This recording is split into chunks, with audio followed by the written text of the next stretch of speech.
Right now, somewhere at the bottom of the ocean, a creature is breathing. It has no brain, no heart, no eyes, no mouth. It cannot move, cannot think, cannot feel, and yet, without it, you would not exist. That creature is a sponge. Not the yellow rectangle sitting next to your kitchen sink, not SpongeBob SquarePants. A real sponge, one of the oldest living animal lineages on this planet. A creature so ancient it was already old when the first fish appeared. A creature so resilient that 5 of the most catastrophic events in Earth's history tried to erase it from existence and failed every single time. Why? That is the question that has been haunting scientists for decades. How does the simplest animal on Earth outlast everything?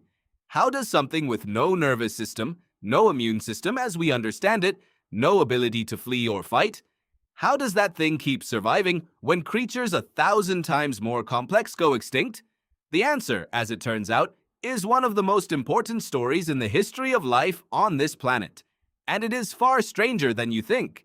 To understand it, you have to go back. Way back. Further than you can comfortably imagine. 700 million years ago, the Earth looked nothing like it does today. There were no trees, no insects, no fish, no land animals of any kind. The oceans were a vast, warm, mostly shallow soup of single-celled organisms. Bacteria dominated everything. The world was microbial. And as far as life on Earth was concerned, that was perfectly fine. Bacteria had been running the show for 3 billion years. Then something changed. The first sponges appeared. And with them, the animal kingdom was born.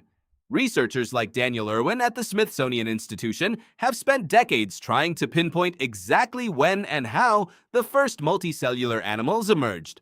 The fossil record is frustratingly incomplete. But what scientists do know is that sponges, animals from the phylum Porifera, meaning pore-bearer, represent the earliest diverging branch of the animal family tree.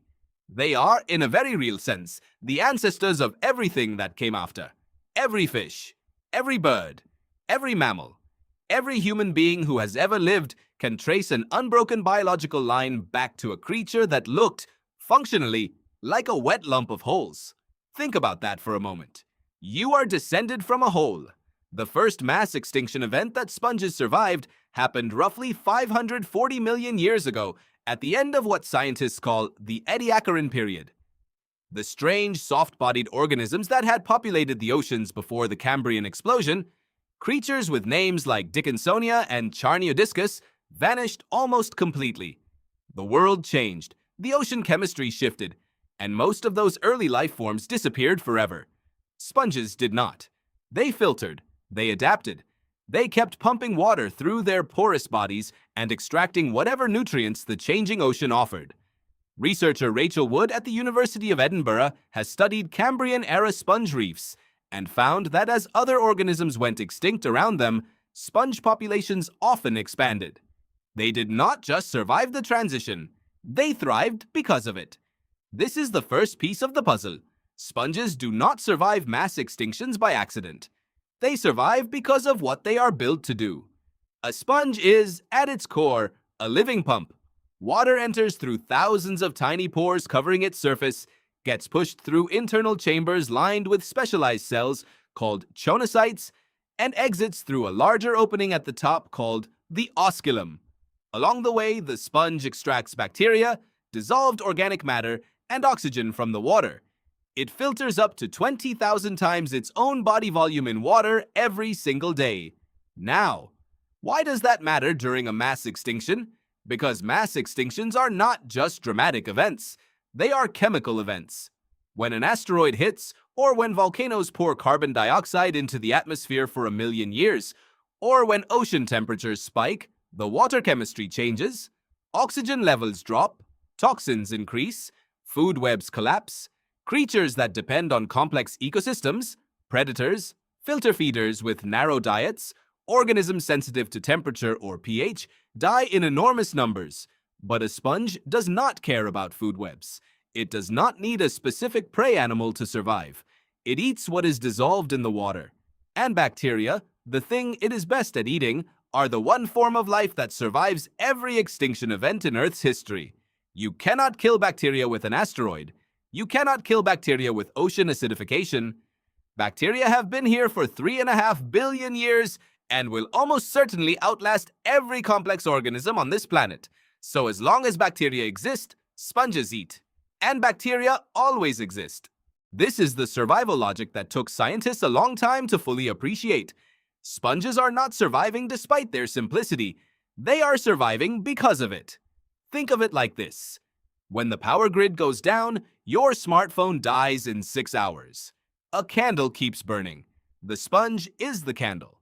The second mass extinction sponges survived was the end Ordovician event, roughly 440 million years ago.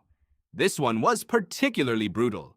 An estimated 85% of marine species were wiped out when a brief but intense ice age gripped the planet. Sea levels dropped dramatically, and then the ice melted and flooded shallow marine environments with cold, poorly oxygenated water.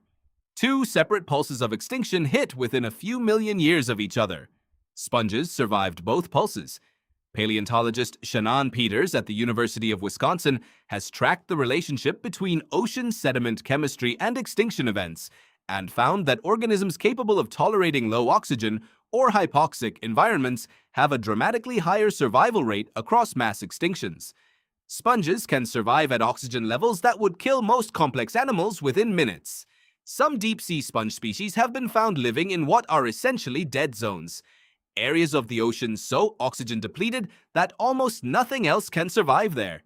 They have also developed something remarkable in their tissues: anaerobic pathways, ways of generating energy without oxygen at all, or with almost none. This is an ancient trick, one borrowed in a sense from bacteria, because sponges have been living alongside bacteria and incorporating them into their own tissues for hundreds of millions of years. Here is where the story gets genuinely strange. Scientists have known for decades that sponges harbor enormous communities of microbes inside their tissues. But research in the last 20 years, led by groups like the one run by Ute Henschel-Humaida at Geomar in Germany, has revealed just how profound this relationship is. Up to 40% of the volume of some sponge species is composed of microbial cells, bacteria, archaea, fungi, living inside the sponge in a dense, highly organized community. These microbes are not parasites. They are partners. They help the sponge produce chemical compounds, process waste, and in some cases, generate energy through photosynthesis or chemosynthesis in environments where sunlight cannot reach. The sponge is not just an animal. It is a sitting ecosystem, like if the entire cast of Avengers lived inside one guy and he had no idea. And ecosystems are much harder to kill than individuals. When conditions deteriorate, some of the microbes inside the sponge die, but others thrive. The community shifts. New partnerships form. The sponge adapts from the inside without needing to evolve new body structures, without needing to migrate, without needing to do anything except keep pumping water and let its internal microbial community reorganize around the new reality. This may be the deepest secret of sponge survival. The third great extinction they survived was the end Permian event, 252 million years ago. This is the one scientists call the Great Dying, the worst mass extinction in Earth's history. An estimated 96% of all marine species disappeared. The ocean temperatures spiked. Ocean chemistry became acidic and toxic. The seafloor became anoxic, starved of oxygen. Most reef-building organisms vanished for millions of years. The ocean ecosystems that had been building complexity for hundreds of millions of years were essentially reset to zero. Sponges lost species in the Great Dying. Do not misunderstand. It hurt them. Some groups of sponges went extinct entirely, but the phylum survived. And in the aftermath, as the oceans slowly stabilized, sponges were among the first organisms to build new reef structures, providing the physical scaffolding on which new ecosystems could grow. They were not just survivors, they were rebuilders. The ocean's version of whoever shows up after the apocalypse with seeds and a plan. The end Triassic extinction, 201 million years ago. Survived? The end Cretaceous extinction, 66 million years ago. The asteroid that killed the non-avian dinosaurs, the one that Hollywood keeps making movies about. Survived that too. 5 major mass extinctions across more than 500 million years of Earth history, and sponges came through all of them. Now consider where you are in this story. You are sitting or standing somewhere on Earth right now. You have a brain generating roughly 20 watts of electrical activity. You have a heart beating approximately 100,000 times today. You have eyes capable of distinguishing 10 million different colors. You have a nervous system so complex that science has not yet fully mapped it. All of that complexity, every neuron, every blood vessel, every piece of biological engineering inside you, traces its origin back to the cellular innovations that first appeared in sponges. The choanocyte cells that sponges use to filter water are nearly identical in structure to certain cells in your own immune system. The collagen fibers that give sponge bodies their structure are the same protein that holds your skin, tendons, and cartilage together.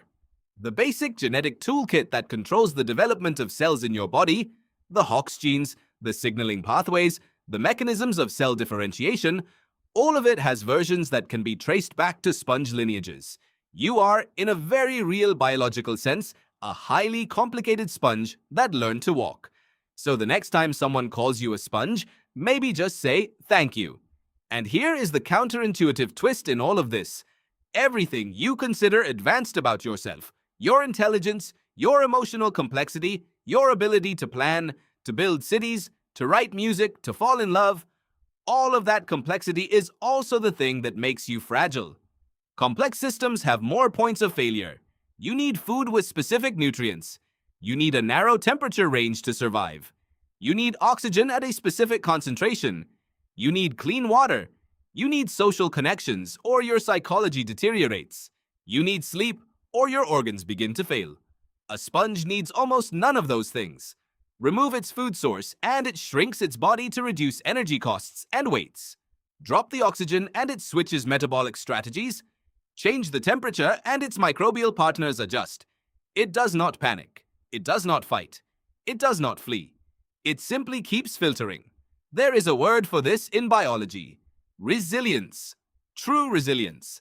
Not the kind that means bouncing back from adversity quickly, but the kind that means remaining fundamentally intact across timescales that dwarf the entire history of human civilization. 500 million years of resilience. Right now, the ocean is changing again. Water temperatures are rising. Ocean acidity is increasing as carbon dioxide dissolves into the sea. Coral reefs are bleaching and dying at a rate that has alarmed marine biologists worldwide. The sixth mass extinction, many scientists argue, has already begun. And in the warming, acidifying ocean, researchers are watching something that should not surprise you at all. Sponges are expanding. In areas where coral reefs are dying, sponge populations are moving in. They are colonizing the bare rock. They are filtering the bacteria-rich water that blooms in warmer temperatures. They are building new structures on the ruins of the old ecosystems. The ocean is changing, and the oldest animal on Earth is, once again, quietly adapting. You started today probably thinking about 100 things more urgent than a sponge. What you have to do, where you need to be, what is worrying you, and all of that complexity in your head, all of that planning and anxiety and anticipation is the same complexity that makes you, in evolutionary terms, a relatively recent and somewhat fragile experiment. The sponge on the ocean floor right now has no such concerns. It is doing exactly what its ancestors were doing when your ancestors were still single-celled organisms drifting in the same sea. It is pumping water. It is surviving. It is waiting. It has always been waiting. And if the history of life on Earth has taught us anything, it is that the thing doing the waiting usually wins.